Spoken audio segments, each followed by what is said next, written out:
லூக்கா எழுதின சுவிசேஷம் 15ஆம் அதிகாரம் 11 முதல் 25 வசனங்கள் நாம் மாறி மாறி வாசிப்போம்.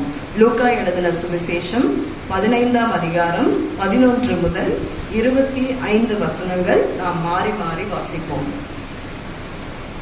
பின்னும் அவர் சொன்னது, ஒரு மனுஷனுக்கு 2 குமாரர் இருந்தார்கள்.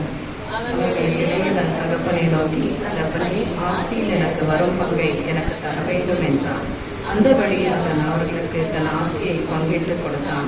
சில நாளுக்கு பின்பு இளைய மகன் எல்லாவற்றையும் சேர்த்து கொண்டு தூர தேசத்துக்கு புறப்பட்டு போய் அங்கே துர்மார்க்கமாய் ஜீவனம் பண்ணி தன் ஆஸ்தியை அழித்து போட்டான்.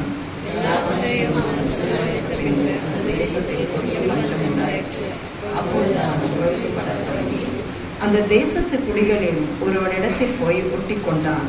அந்த குடியானவன் அவனை தன் வயல்களில் பன்றிகளை மேய்க்கும்படி அனுப்பினான். அப்பொழுது பன்றிகள் தின்கிற தவிட்டினாலே தன் வயிற்றை நிரப்ப ஆசையாயிருந்தான்.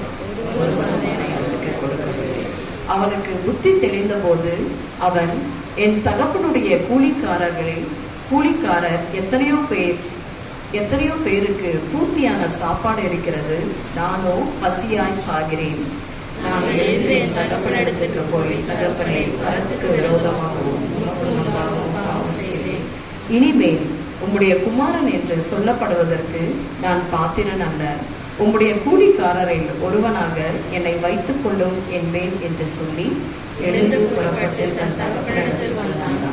அவன் தூரத்தில் வரும்போதே அவனுடைய தகப்பன் அவனை கண்டு மனதுருகி ஓடி அவனை கழுத்தை கட்டி கொண்டு அவனை முத்தம் செய்தான். குமாரன் தகப்பனை நோக்கி, தகப்பனே, பரத்துக்கு விரோதமாகவும் உமக்கு முன்பாகவும் பாவம் செய்தேன். இனிமேல் உம்முடைய குமாரன் என்று சொல்லப்படுவதற்கு நான் பாத்திரன் அல்ல என்று சொன்னான்.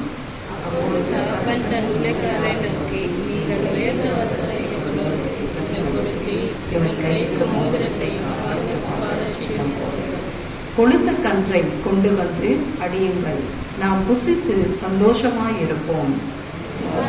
இவன் மரித்தான், திரும்பவும் உயிர்த்தான், காணாமற் போனான், திரும்பவும் காணப்பட்டான் என்றார். அப்படியே அவர்கள் சந்தோஷப்பட தொடங்கினர். கடைசி வசனம் நாம் யாவரும் சேர்ந்து வாசிப்போம். அவருடைய மூத்த குமாரன் வயலிலிருந்து அவன் திரும்பி வீட்டுக்கு சமீபமாய் வரும்போது ஈர வாத்தியத்தை நடன கணிப்பையும் கேட்டு. வாசிக்கப்பட வேண்டிய வேத பகுதியானது வாசிக்க முடிந்தாயிற்று. அமர்ந்து கொள்ளுங்கள்.